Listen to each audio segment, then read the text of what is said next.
Come on, come on. I see no changes. Wake up in the morning and I ask myself, is life worth living? Should I blast myself?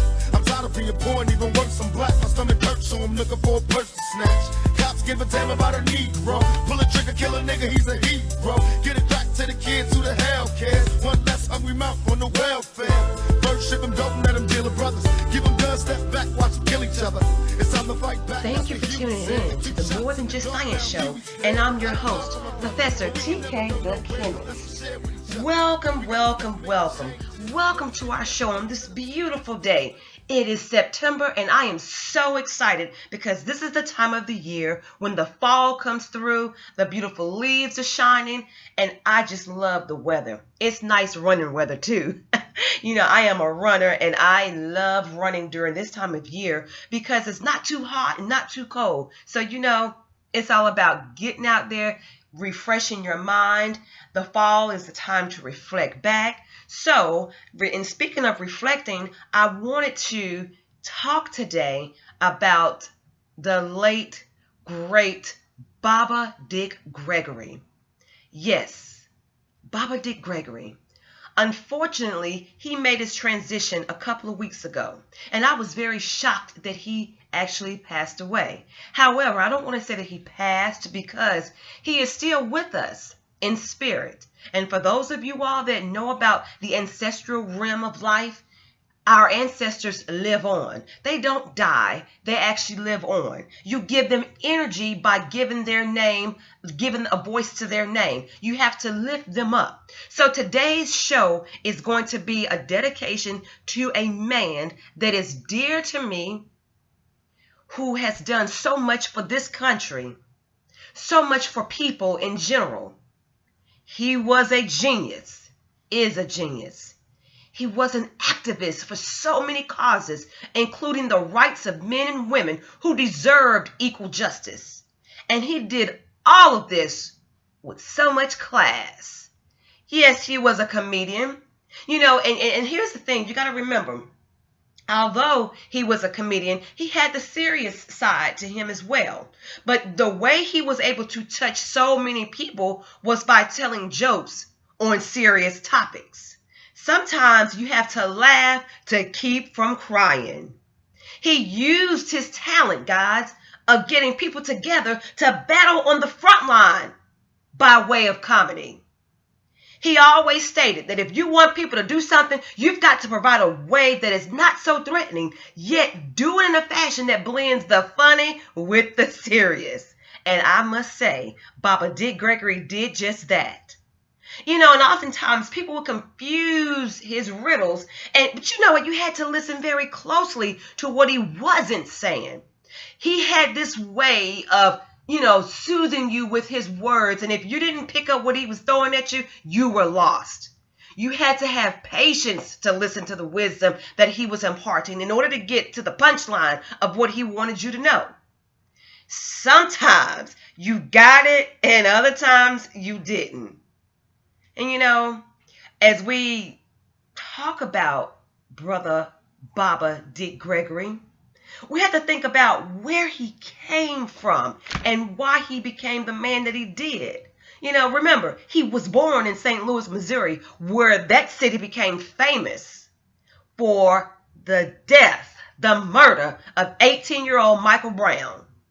So we have to think back to what time period he was born in. You know, and what caused him to be the man that he became to what we know him to be. You know, he lived in the public eye a lot for over 60 years. You know, and he was under a lot of pressure trying to change the way we eat, the way we think. You know, Tupac once said that we got to change the way we eat, the way we think, the way we live. But I think he channeled some of Baba Dick Gregory's tone in some of the words he often spoke also. Dick Gregory spoke truth to power. And so I want to tell you a little bit about how I came to personally meet him several times. Yes, several times. So let me tell you about the more recent, one of the more recent times that I had the privilege of meeting Baba Dick Gregory. Back in 2015, my family took a summer trip to Washington, D.C. And during that time, we were gathered around so many elders that had a lot of wisdom to share about how we, you, me, can make our lives better by staying positive and focused on the task at hand. They shared a wealth of knowledge that I was able to capture on my little small tape recorder. And you know what? I will forever cherish their words.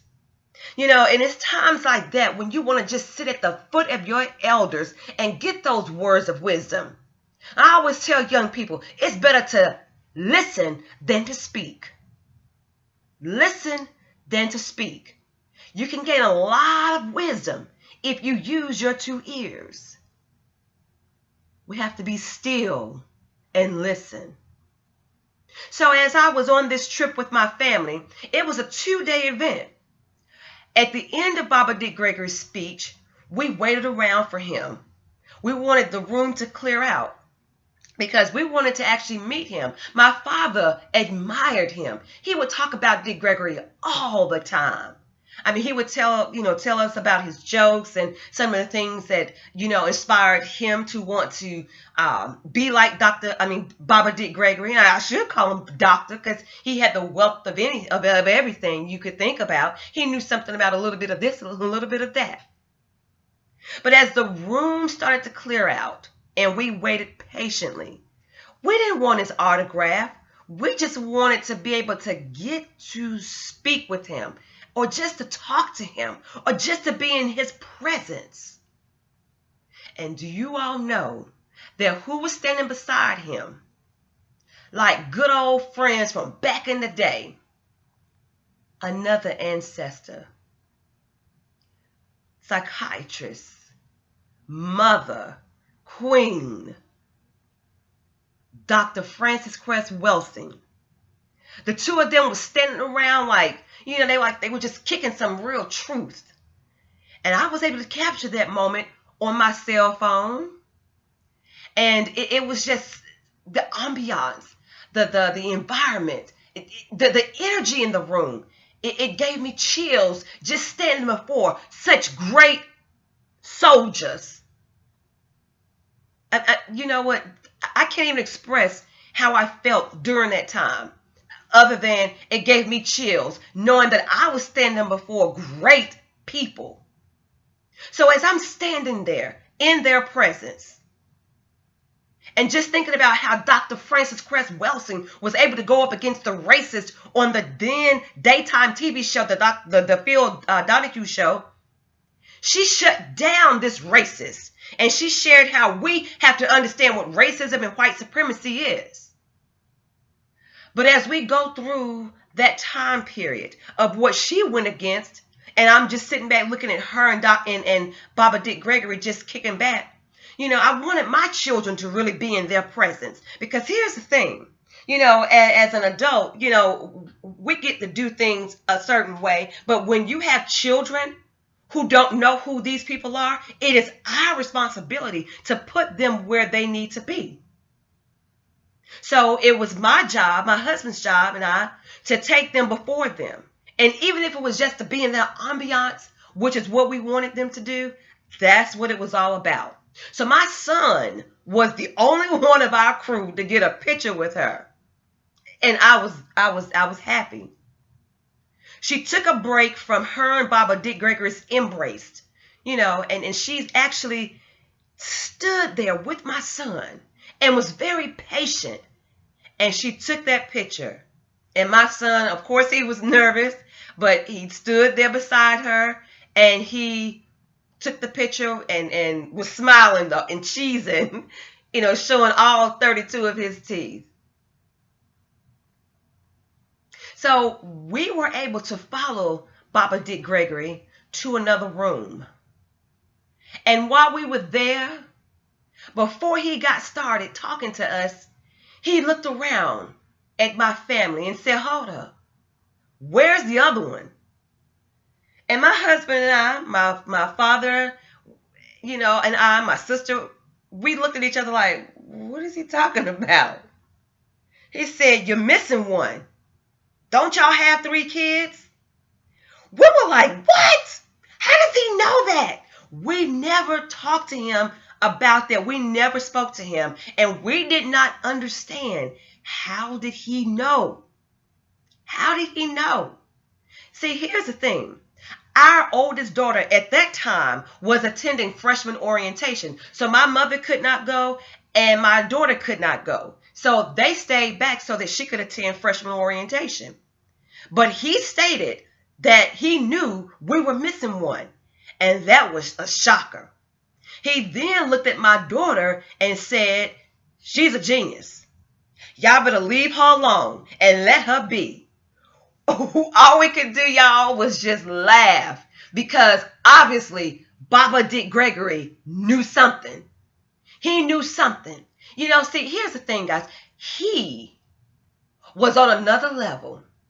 He was in tune to that spirit that I call intuition. You see, many of us don't tap into that third eye, that intuition. And because of that, we don't always see and hear and pick up the things that our elders are telling us.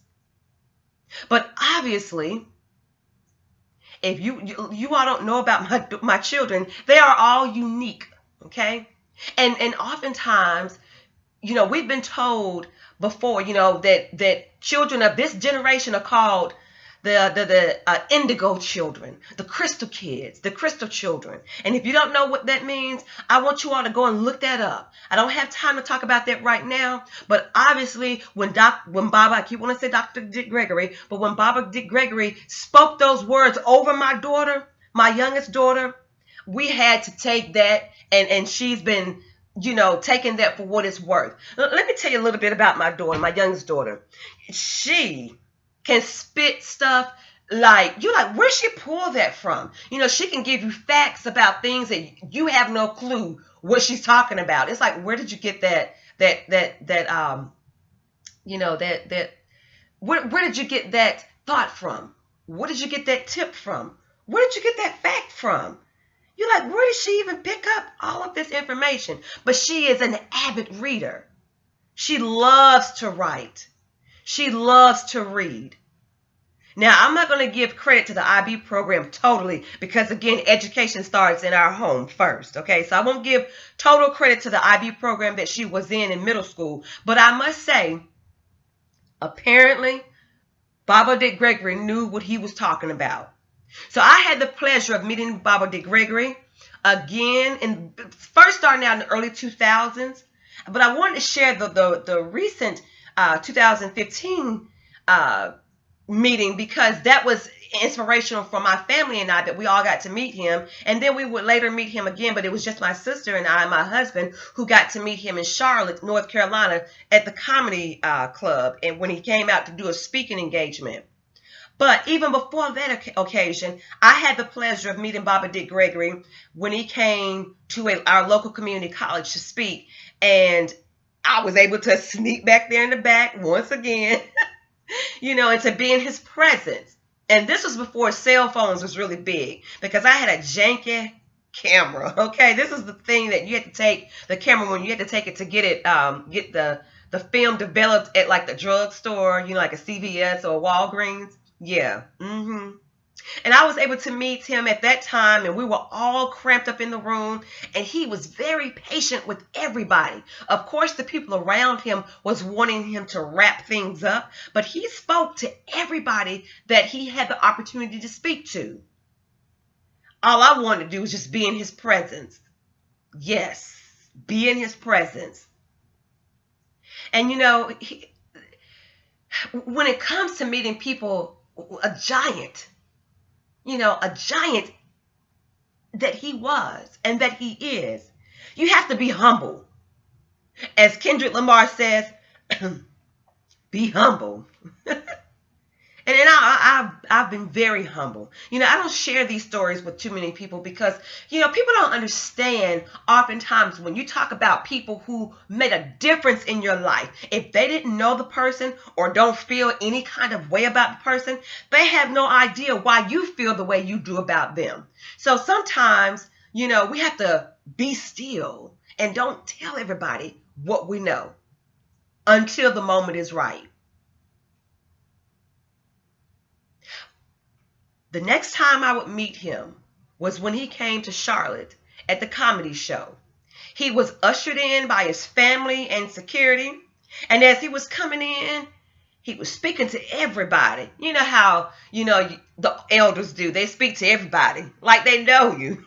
He came in, and do you all know that he stopped at our table? People were yelling his name, Dick Gregory, Dick Gregory, Dick Gregory.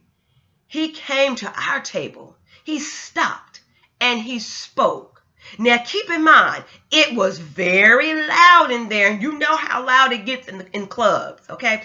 This was a comedy club, so there was a lot of music going on. But again, he stopped at our table, and it was a lot going on. But it seemed like during that moment, everything shut down so we could hear him joke around and share some jewels with us at our table.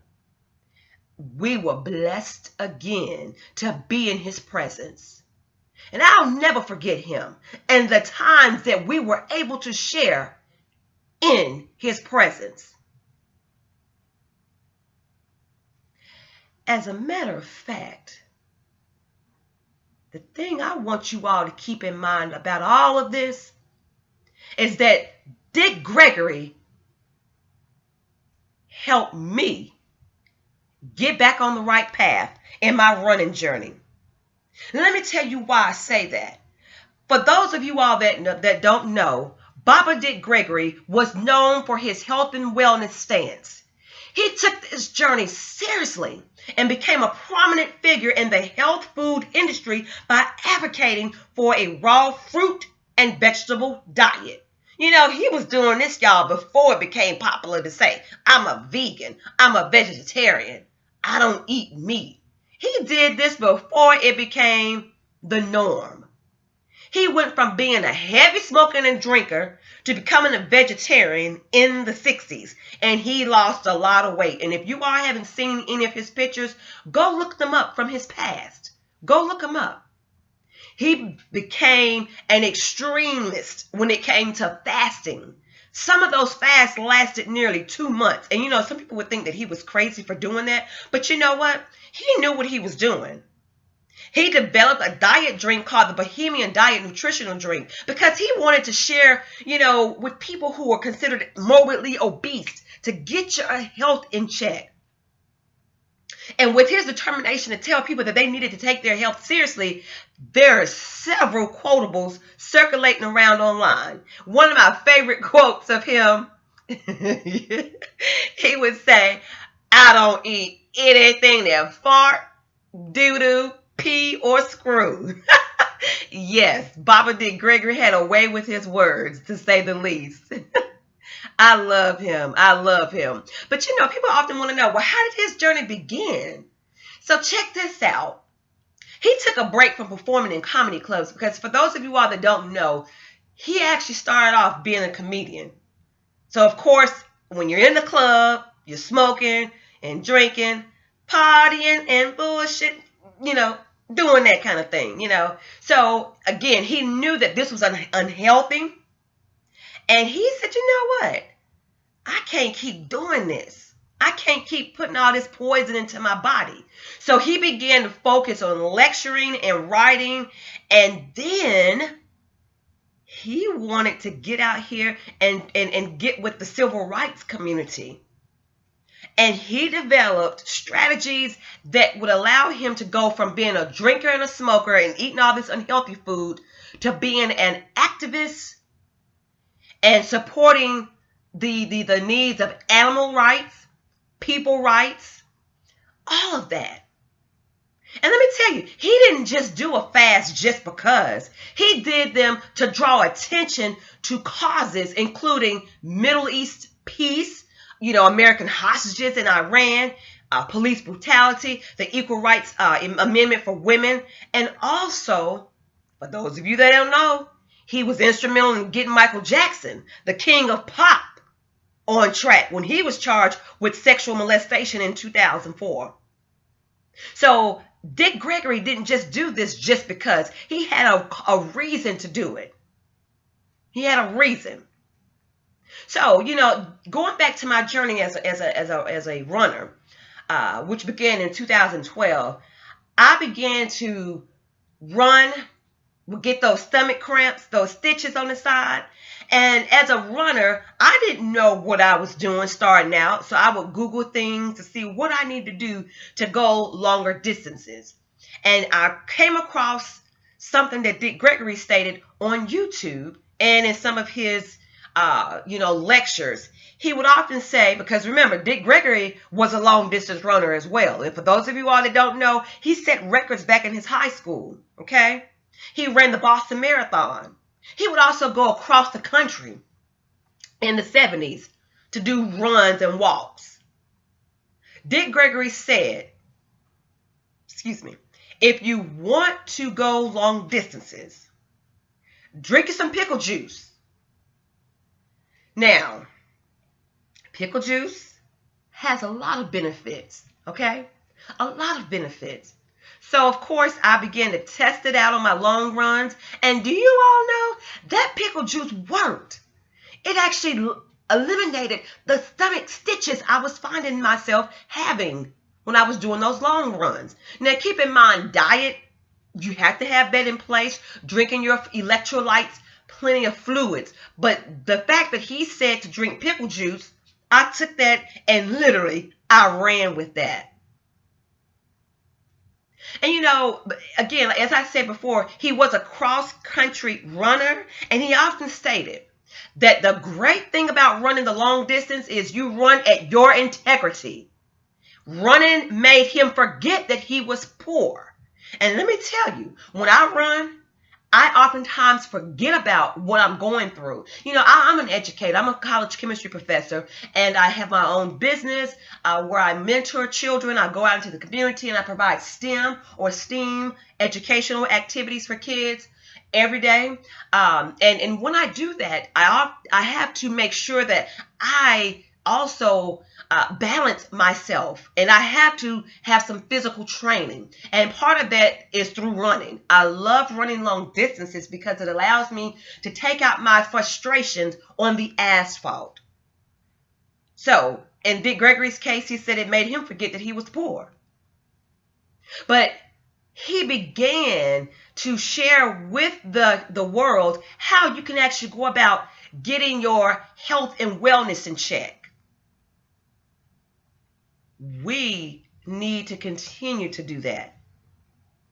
We really do. And the reason why we need to do that is because Black people are dying by the fork. They're dying by the cancer sticks. They're dying by the alcohol, the poison, the air, the environment. Environmental stress can take you out of here. We've got to get up, get out, and get some positive thoughts going, guys. We really do. We've got to channel Baba Dick Gregory in our soul and in our spirit when we think that we can't. When I first found out that he died or made his transition into the ancestral realm, I began to fast. I need to go back to that. I do. I need to go back. Because there are things that if you want to get some, I would say some understanding, you got to be still and fast. And I remember Dr. Dick Gregory saying, every day at 12 noon, no matter where you are, you need to stop and pray. Now, for those of you all that don't believe in prayer, let me just say this. Prayer can take form in many different ways. You don't have to literally get on your knees. You can just be still, meditate, clear your mind, go into your closet, just sit still. Every day at 12 noon, he would say. I need to go back and look at why he said that, but he would say that all the time. I never understood why. Why 12 noon? I'm going to do some more research and find out why 12 noon is that key time. Now, I'm going to give you all some interesting facts about Dick Gregory in terms of, his comedic act for running for president and mayor. Now, I don't think it was a comedic act. I should take that back. But I do believe that, when I say comedic act, he did it, and let me tell you why. I put that little thing about him being a comedian for that. He ran for mayor in Chicago, but he lost and decided that he needed to set his goals a little bit higher. So in 1968, Gregory ran as a write-in candidate for president of the United States. He won 47,097 votes. But some people said, you know what? He actually won more than that. So here's what he did to try to get some publicity going for himself. He took the American currency, the dollar bill, y'all, and printed fake money with his face on it. And that was passed out. And of course, the Department of the Treasury Department came out and said, wait a minute, we don't think that's funny. Although you are a comedian, that ain't too funny. So of course he was arrested. Okay. He was arrested for doing that. But anyway, they had to go figure out, how did he win? He had actually won, rumor has it, 9 million votes. Okay. There was a computer system called the News Election Service that delivered the most up-to-date information to the newspapers and television networks of the United States at that time for the election and the computer system. And of course, it had some major glitches like we see in today's time, and it caused a widespread delay. And of course, they had to close the election, and more tension took place because they had to figure out, wait a minute, we know Dick Gregory didn't win this. Because at that time, it was Richard Nixon and Herbert Humphrey going back to back. And of course, in the end, Nixon won the electoral college. And as we can see, the rest is history. So imagine if Baba Dick Gregory would have won. I wonder how this country would have been. I mean, really, how would this country have been? So I just wanted to take time today to share my thoughts on Baba Dick Gregory, who was born in October.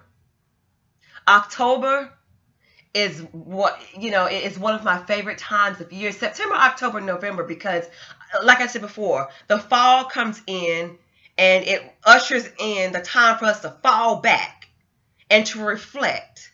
As we go through a new seasonal change, your body has to go through a seasonal change. And because of that, I'm going to leave you all with some thoughts from Baba Dick Gregory about why we need to get our health and wellness back in check. Okay? We really do. We really do. And so I'm going to leave you all with some thoughts. Okay? One thing we need to do is keep laughing. Because laughter, as Baba Dick Gregory said, is the best way to release tensions and fears. Laughter. My husband and I will sit back and binge watch a lot of comedy shows. Because with all the things that we have going on in our daily lives, we got to laugh to keep from crying. Now, I say that in a way to let you guys know, look here. I love laughing. And when I say to keep from crying, crying could be many things. Not physically crying, but it could be anger. It's to keep from being angry all the time. To keep from being upset. To keep from worrying. To keep from being confused. Having a confused mind. So, laughter is the best way to release tensions and fears. He also said, which is why I continuously say, guys, we got to get our health back in check. In the United States, the Constitution is a health chart left by the founding fathers, which shows whether or not the body politic is in good health. If the national body is found to be in poor health, the founding fathers also left a prescription for the restoration of health called the Declaration of Independence. Let that marinate for a second. Yeah. He was always talking about, using plants to restore you back to health. Many of you all don't know this, and as I was doing research, I never knew that in 2000 he was battling lymphoma. I didn't know that. But how he got through that was through plants, herbs. Yeah, he regenerated himself back to his wealth. And you know what? I believe that.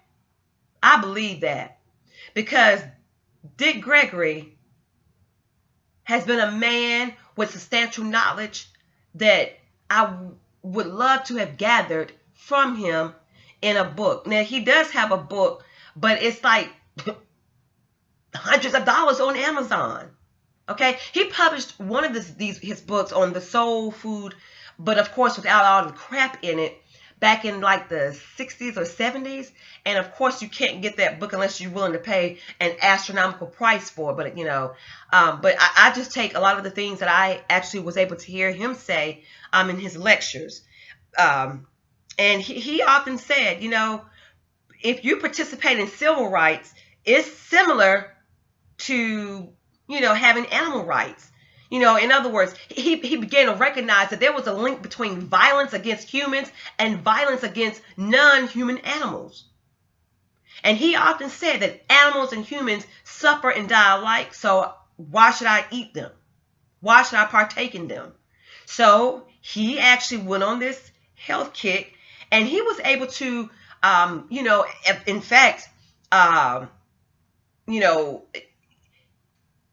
his methods to what he did caused a lot of stirring around not only the black community, but some of our white communities as well, where he actually, allowed several people to see what he did, and they actually were intrigued by that. And they wanted to go on this healthy kick too. Dick Gregory was actually almost 300 pounds. He was able to, kick that habit and produce a Mother Nature's cookbook. And he said that it's better for us to, have a raw food diet, eating fruits and things directed from the plants and the trees. And he rejected processed food. He actually influenced Victoria Moran, who gave up meat at age 18. And this was in the 60s. So, again, he's been about that life for quite some time. He's been about that life for quite some time. And here's the other thing, too. Although he was the emerging voice at that time for vegetarianism, he said he didn't want to push that word, vegan, vegetarianism, because it would scare people. And as we can see today, it's like a household name that'll say, I'm a vegan, I'm a vegetarian. But he wanted to just basically promote health and nutrition, just saying, look, just eat more fruits and veggies and limit your meat intake. And also, other people that were inspired by his journey was, of course, Dexter Scott King, the son of the late, great Martin Luther King. And it also influenced, Coretta Scott King, because during the last 12 years of her life, she became a vegan. And he also prescribed Riddick Bowe, the boxer, to cut his weight. He then reduced his weight by 40 pounds. So he went from 272 to 235, and he beat Evander Holyfield. But guess how he celebrated? With a fried chicken platter, okay? So he only held that title for a year because he couldn't, be disciplined enough to keep that fried chicken, that barnyard pimp away.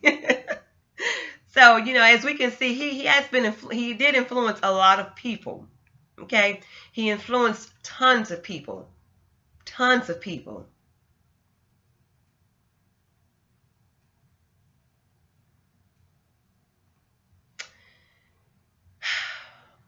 Well, he is survived by his wife, Lillian. She was his ride or die woman. She let me tell y'all, even while she was pregnant, she was out there on the front lines with Dick Gregory, okay? She was kicked in the stomach and arrested while she was out there on the battlefield with her husband. I don't know a lot of women who would do that for their man. She did it without any hesitations. They were married in 1959 and they had 11 children. One of them died in infancy. They have 10 children. And they were lucky to have a man as Baba Dick Gregory as their father.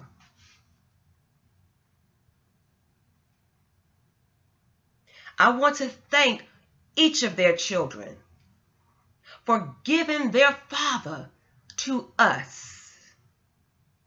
I want to thank each of their children and his wife for allowing us to have him for over 60 years.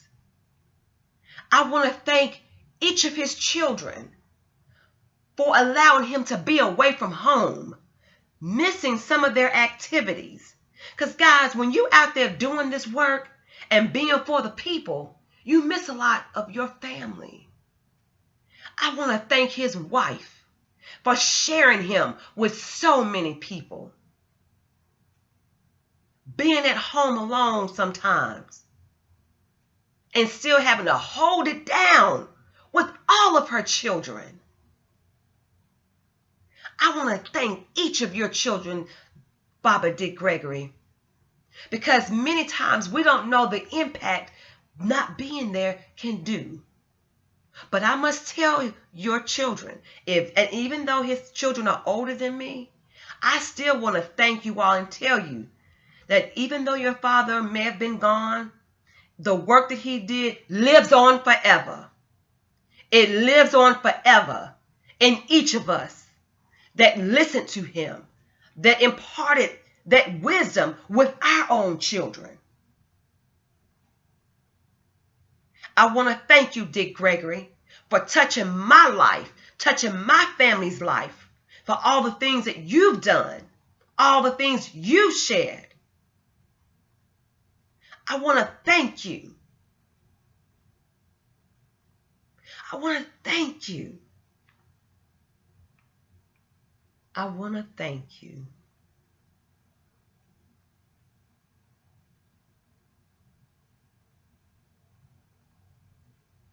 I'm your host, Professor TK the Chemist, and you've been listening to the More Than Just Science Show. Have a great day every day. And most of all, educate your mind, body, and soul with words and thoughts that will empower you. The library is free. You don't have to have money to go to the library. Malcolm X once said, education is your passport to your future. Young people, elders, get up, get out, and get some knowledge. Be allergic to average. Be allergic to negativity. Elevate your vibe and don't let anyone lower your aura just because they aren't in the right space. Learn something new every single day. Always continue to raise your vibe. Remember, you can, you will, you must. Go out there and make it happen, fam. I'm going to close out with some thoughts by Baba Dick Gregory. Love y'all to life. Test the water. Once the company know you're going to be testing the water, they would less be apt to put something in the water. Two, get a dog or a cat and put the water down. They don't drink it, and something's wrong with it. See, a dog or a cat, and this is the time of Jimmy Jones. When they said Jimmy Jones and the people was drinking the Kool-Aid with the cyanide in it, and the cats and the dogs was dead, a dog would not drink straight Kool-Aid, less long Kool-Aid with cyanide in it, okay? If you take water out the tap and put it for a dog or a cat, they will walk around it, not just so happen chlorine and fluorine is a gas. All gas move to a higher level. And so there's a period when the dog or the cat will come and drink the water. But I would say don't drink the still water unless you're on a fast, because the still water will rob your body of minerals. Don't drink mineral water, because mineral water is radioactive. But spring water is the water to drink. That's number one. The body's 97% liquid, and out of that is 85% water. Alzheimer's disease comes from lack of drinking water. The lower back problems we have come from lack of drinking water. Gallstones and kidney stones come from lack of drinking water. And then again, if someone come and told you to drink clean water, even if what they said was wrong, if it didn't do nothing for you, it's not going to do nothing against you. You have not put anything in your body that would create any type of problem. Number two, physical fitness. And we as African Americans have to stop looking at physical fitness as some game. We have to stop looking at it as some age, as some sex. Every black person, regardless of how old they are or how young they are, babies get there. They move around in the crib, they do their thing. And so we got drinking water, physical fitness, and sleep. And if I had to rearrange that, I would probably put sleep first. Rest. One of the big horrors, particularly in the black community, it happens all over, is lack of rest. The body, the brain, 9 minutes after the sun go down, the radiation belt in the atmosphere do a flip-flop. And it recharges the brains, and all the sleep you get after midnight don't count. That's what the story of Cinderella's about. And so for those of you out there that's listening to me, try it. And usually you say 7 days. Let me tell you how you drink your water. When you start drinking water, when you're not used to drinking water, you're going to go to the bathroom a lot if you have a job. And God didn't leave leeway for jobs. You know, Jesus Christ is God's son. Jesus didn't work. You know, if you look at all the rich, super rich people, Prince Charles, they never had a job. And Queen Elizabeth, I don't think she even knew how to spell it. You know, and I believe every day, if you went to Buckingham Palace and took every dictionary they had, I do not believe they put the word job in there or work. And so when you look and say, well, I can't do this because I have to work, the universe will not bend over for you. Now, you get up in the morning, the minute you get up, you drink a glass of water. If you're not driving over long periods of time where you're going to need to go to the toilet, drink 2 glasses of water. When you get to wherever you're going, between that time and 11 o'clock, drink 2 more. Now, you got the rest of the day to drink the other 4. Now, here's a simple law. Would a 6-month-old baby drink 8 glasses of water? No. Mothers give babies water by ounces, X amount of ounces. Well, the real game is we just say 8-ounce glasses of water. Whatever you weigh in pounds, you're supposed to drink half that in ounces. If you weigh 200 pounds, you're supposed to drink 100 ounces of water. If you weigh 1,000 pounds, you're supposed to drink 500 ounces of water. Now let me tell you how water works. If this was a piece of cloth, and I held it here, and I gave you a sharp hatchet, and you hit this cloth, you would tear it. If I put this cloth in a bathtub of water and you hit it, you couldn't tear it. It floats with the water. The body's the same way. If you fall, if you're injured, if you're in an automobile accident, this is why babies can fall out windows. We read about it all the time. And don't die, because the water balance is there. Okay, and rest. Even when you're not sleeping, rest. And when I'm talking about rest, I'm not talking about on the phone talking. I'm talking about taking some time out every day where you just close the system down. Minute, 5 minutes, 10 minutes, just close it down. And that rejuvenates the body. And so now we're talking about sleep and rest. We're talking about water, and we're talking about physical fitness. Now, jogging is not physical fitness. Weightlifting is not physical fitness. Physical fitness is, first, your heel got to touch the ground. So if you're on a bicycle, that don't count. If you're walking up steps, that don't count. The heel got to touch the ground. If you're running, what is running? When both your feet is off the ground at the same time, it could be 1/10 billionth of a second, that's running. And what happens then? Because of gravity pull, anytime both your feet is off the ground at the same time, which is called running, when your feet hit, it sends 2.5 times your body's weight up your legs, to your knees, up to the spine, and sends shock waves to the brain, which damage it. And so walking.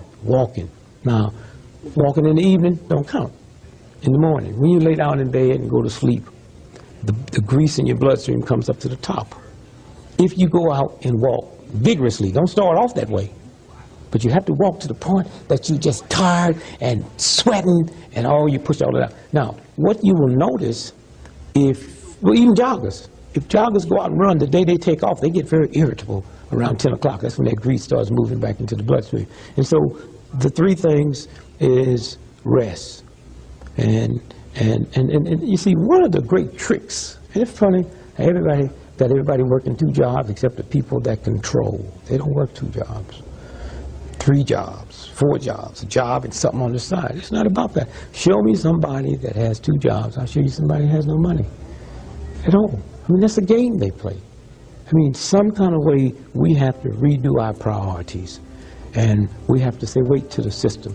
It's about my health. It's about my love. It's about my kindness. It's about my gentleness. And those 3 things, you'll see a difference in 7 days. Now, how do you get into the physical fitness?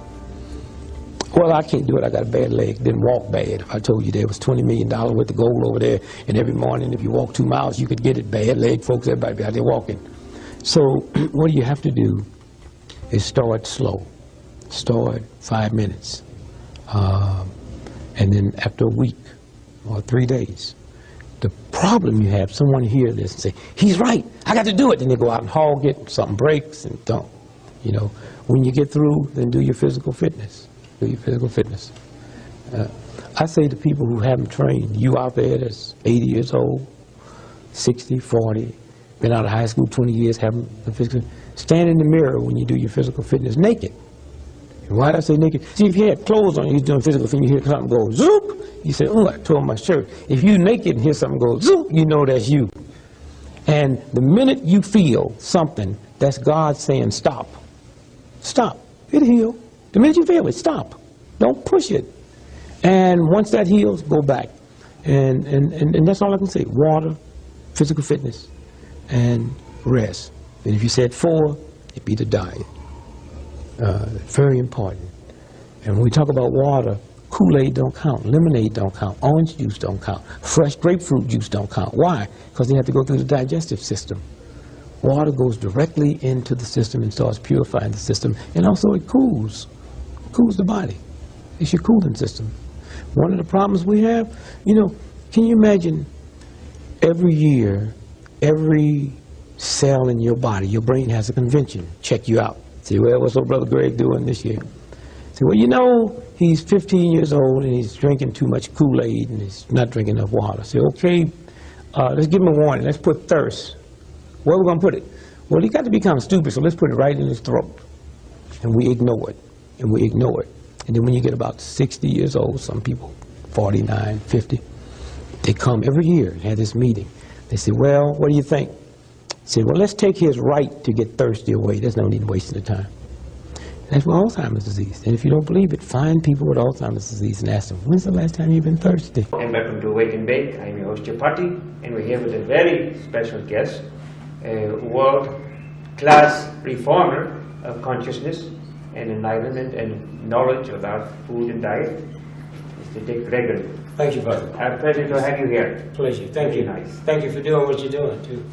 We all have to do it. Food is so prominent now in the world, and with the enlightenment of people's thoughts, their awareness, their consciousness, their activity, their emotions. Tell me a bit about the importance to you that natural and organic food has, and how you can convey this to our audience. Well, remember, that's just part of it, a small part. There's enough food blown on this planet to feed everybody. You got a handful of thugs that we ain't gonna mess with. Yes. So we do all these shows and we'll skip past them. Yes. Monsanto, all these folks that deliberately destroy crops. Yes. We have food and dairy the government pays to keep off the market. Yes. Nobody should have to go to bed hungry on this planet. I understand. So what they have now, they've taught us how to eat for taste and not for nutrition. Right. And so with that, so what they got food now that's in the warehouse, that's been in the warehouse 5 years. Mm-hmm. And so we're not eating fresh food, we're not eating anything that's healthy or nutritious. And so until we deal with that, the rest of it we just playing with.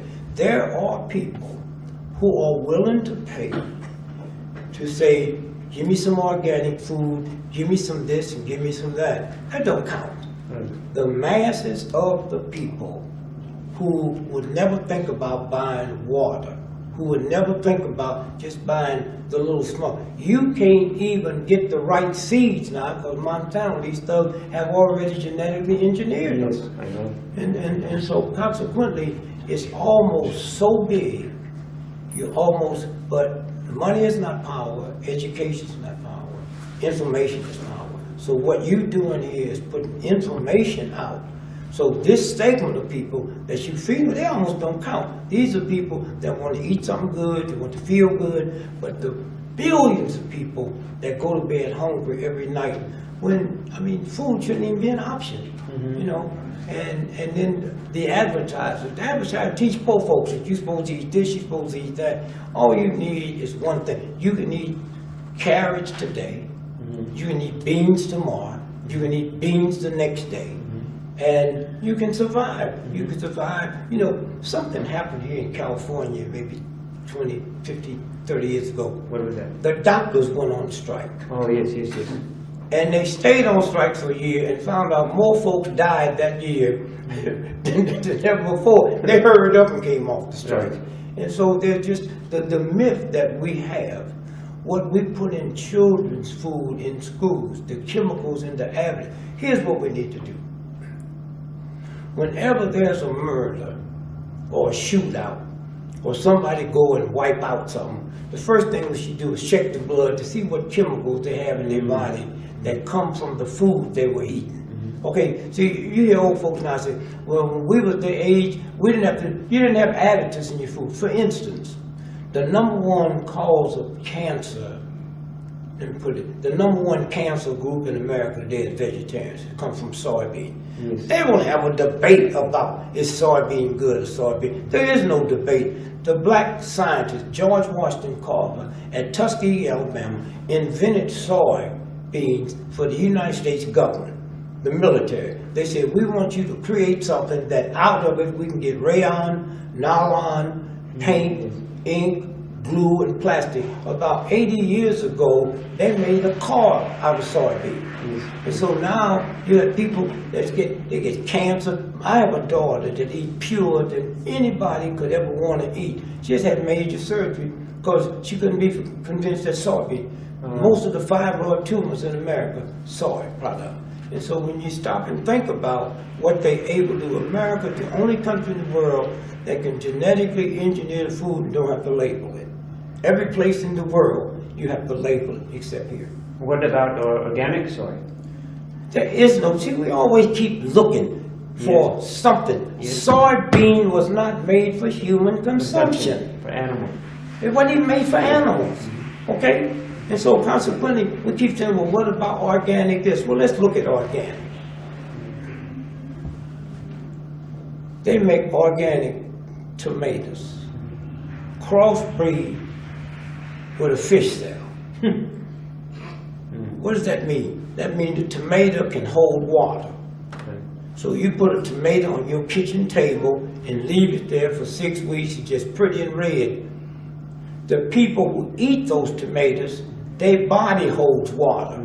So when I go to my doctor and the doctor knows nothing about this and check me, he thinks I need water pills. He thinks I'm having a problem with something malfunction. They do this for all kinds of, for instance, on solar power, there's an expiration date. Once it passed that date, those chemicals turn into a mild poison. They wouldn't kill you. They got a case in federal court now in northern Dallas where they found out Coca-Cola was taking the expired soda pops out of the white community, taking them to this warehouse, redating them and put them in the black community. Now, are the pharmaceutical companies doing the same thing? Is Coca-Cola the only one in the Fortune 500 company that's ornery and vicious and ungodly? They all doing it. And so consequently, you know, even when you talk about, look, if you and I grew 10,000 acres of grain and decided we're going to give it to starving nations, we can't, because that grain is licensed. It's just like if Stevie wanted to do a song, you can't use it without his permission. That's where they are. That's where they are today. And so they do anything they want to do. Oh, they give us what they want, not what we want. Well, they give us what we take. Yeah, we take it. And we've been taking it for long to rise up and act. And with that being said, let's take back our health, family. Let's take it back. Stop accepting the injustice of our food. Take back our health. Do that for Baba Dick Gregory in his memory, in his honor. Take back your health. Peace.